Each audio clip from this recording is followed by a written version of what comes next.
Sejam todos bem-vindos a mais um programa EBD na Web. A paz do Senhor seja com todos os nossos irmãos e irmãs. Mais um ano, mais um trimestre, mais uma lição que o Senhor está nos concedendo. Estamos muito gratos, muito felizes.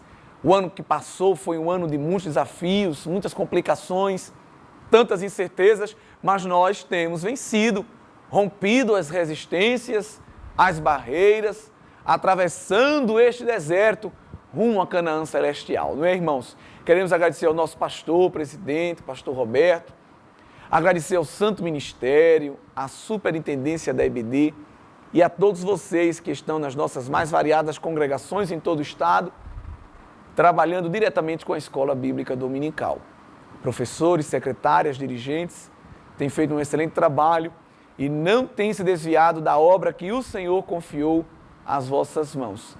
Que este ano traga para nós um novo momento, uma nova alegria, que cada um veja como mais uma oportunidade que o Senhor está concedendo para nós continuarmos avançando. Sabemos que há muitos desafios ainda, muitas incertezas que pairam ao nosso redor, mas a certeza e a alegria da salvação ninguém nos tirará. Porque o Senhor dos Exércitos está conosco e o Deus de Jacó é o nosso refúgio. Ele tem sido o nosso refúgio. Então, queridos irmãos, receba esta palavra de gratidão e de alegria e vamos de mãos dadas caminhando junto com o Senhor em mais este ano para a glória de Deus. Esse trimestre, estudando um tema que nós, pentecostais e assembleianos, amamos, que é o pentecostalismo. Agora, o verdadeiro, né? Se é o verdadeiro, tem um falso? Tem. Como tem? Não é? Infelizmente, há os pentecostalismos genéricos, os falsos pentecostalismos, o pseudo-pentecostalismo, que tem principalmente pairado aí nas internet da vida, nos vídeos. Quantos memes, quantas piadas, quantas ridicularizações têm sido feitas do Evangelho baseadas em supostas práticas pentecostais, que muitas vezes se assemelham muito mais a um ritual de qualquer outra coisa, menos da presença maravilhosa da terceira pessoa da Trindade, que é o Espírito Santo de Deus. E nós somos embaixadores de Deus na terra, arvorando a bandeira do Evangelho, e somos importantíssimos nesta missão de desmistificar, de desmascarar, através da palavra, esses falsos movimentos e continuar defendendo a nossa fé. Porque, evidentemente, como o falso pentecostalismo está aí aparecendo na mídia, muitas pessoas crentes, genuinamente, ficam ali, olha, com medo, se resguardando. O que é que vão pensar? Não. Nós somos usados por Deus e não devemos deixar que estes que são pseudo-crentes, pseudo-usados por Deus, roubem, tirem a presença de Deus de nosso meio. Nós que estamos com o coração puro, vamos continuar marchando, vamos continuar proclamando a palavra de Deus, não é? Sem espetáculo, sem sensacionalismo, mas vivendo aquela mesma efusão que aconteceu em Pentecostes há milênios atrás e ainda hoje continua sendo derramado sobre a igreja.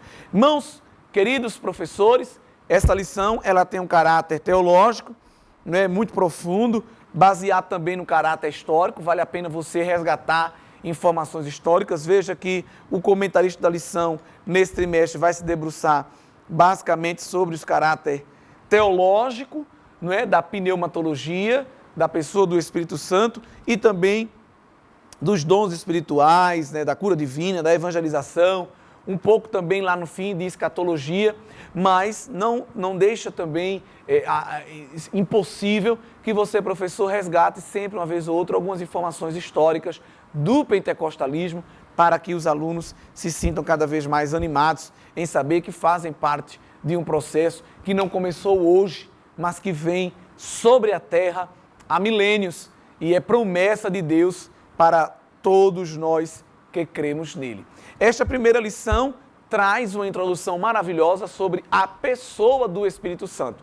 Há religiões que creem no Espírito Santo, mas não como pessoa. Então não creem, porque deturpam a imagem da terceira pessoa da Trindade. E o Espírito Santo é Deus também não é? Pois ele é um dos elementos trinitários. E nós temos na Bíblia Sagrada a comprovação de tudo isso. Primeiro exercício excelente para você, professor, passar para os seus alunos é destacar os caracteres comunicáveis, incomunicáveis, presentes na pessoa do Espírito Santo. Ou seja, aqueles atributos que comumente são vistos na pessoa de Deus Pai, mas que as Escrituras deixam claríssimos também na pessoa do Espírito Santo. Principalmente a onipresença, onisciência e onipotência. A lição vai nos mostrar, e com certeza você já leu, lá no primeiro ponto, os atributos divinos, quando nós vamos observar que o Espírito Santo tem todo o poder. Ele não tem poder, ele tem todo o poder, assim como Deus Pai. E esse seu poder, esse seu todo poder, essa sua onipotência vai ser revelado em diversas atividades que o Espírito Santo opera. Já no Antigo Testamento, ele é responsável por dar poder ao homem, principalmente ali no meio dos juízes, não é? No Antigo Testamento, nós vamos observar o Espírito Santo capacitando diversos deles para fazerem grandes obras. Lá no livro de Juízes, é um excelente exercício você tentar destacar momentos em que o Espírito Santo derrama poder para que o homem realize algum efeito. E nós vamos observar também que diversas pessoas vão receber o Espírito em suas vidas, principalmente os profetas. Daniel vai reivindicar esse poder do Espírito de Deus na sua vida.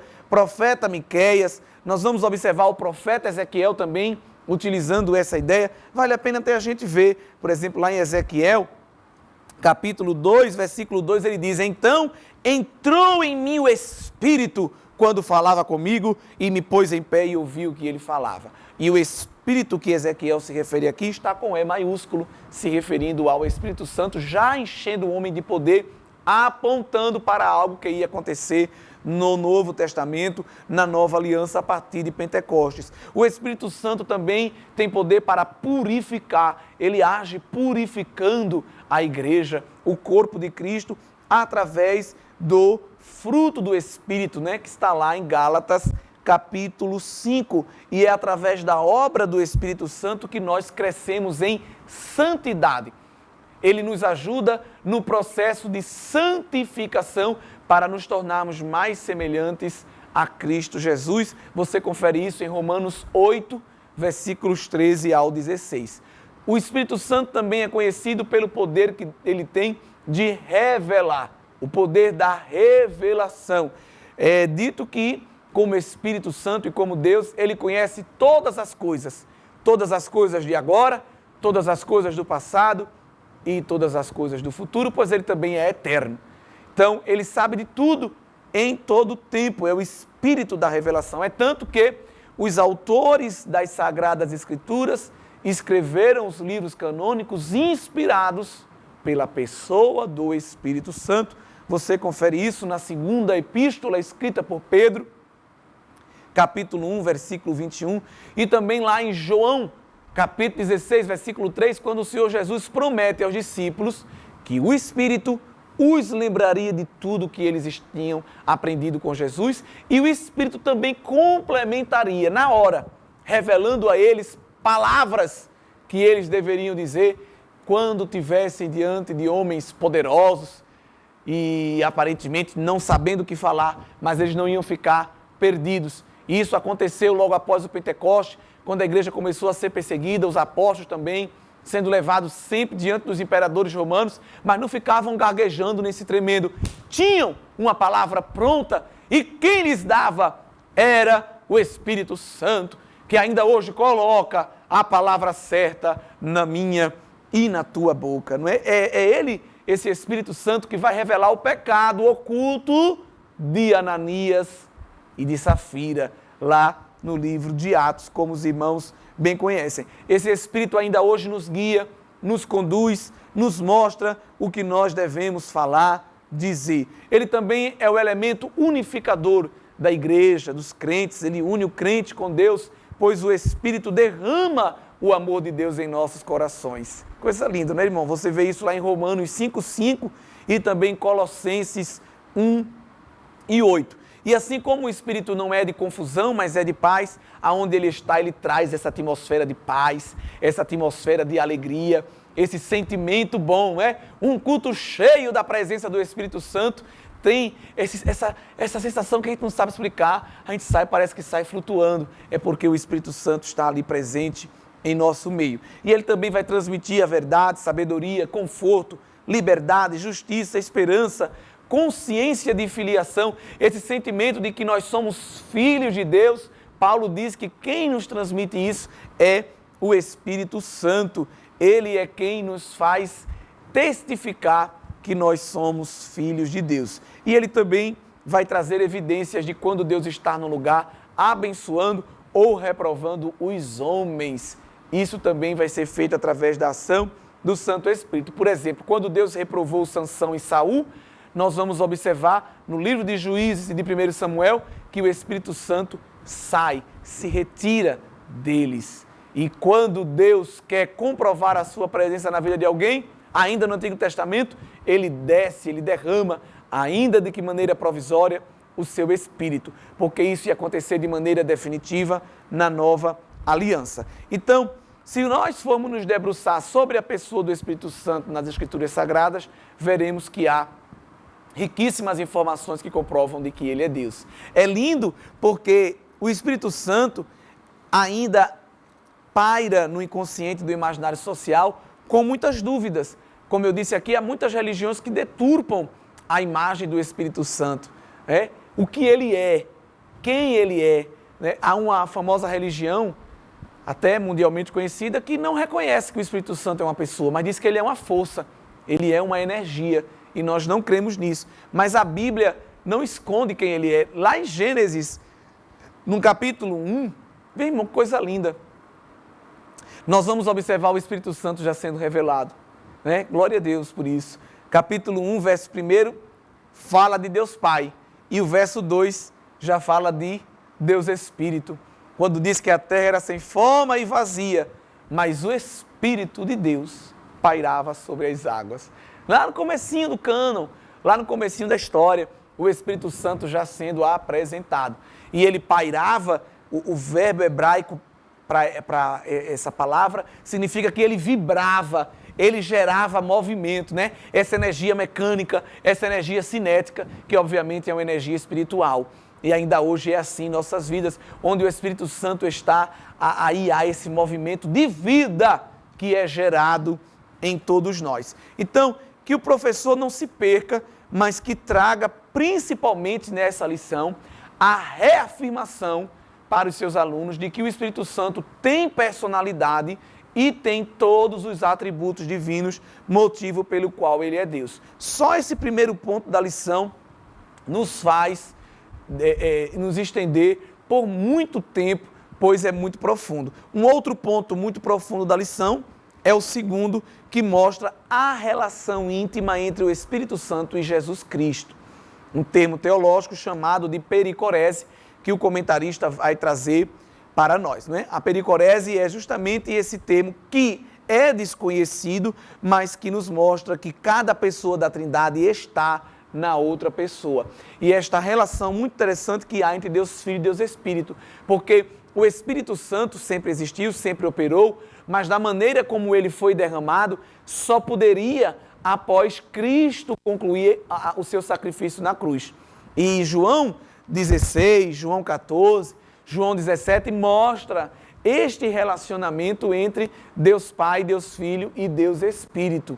E é muito lindo que essa relação aí, essa intercomunicação, vai ser muito bem desfrutada pela igreja. E Jesus diz, olha, eu vou, mas eu vou enviar o Paracleto, que vai ficar aqui em meu lugar. Então, o Pentecoste, a efusão do Espírito neotestamentária só podia ocorrer depois que Cristo fosse ascenso aos céus.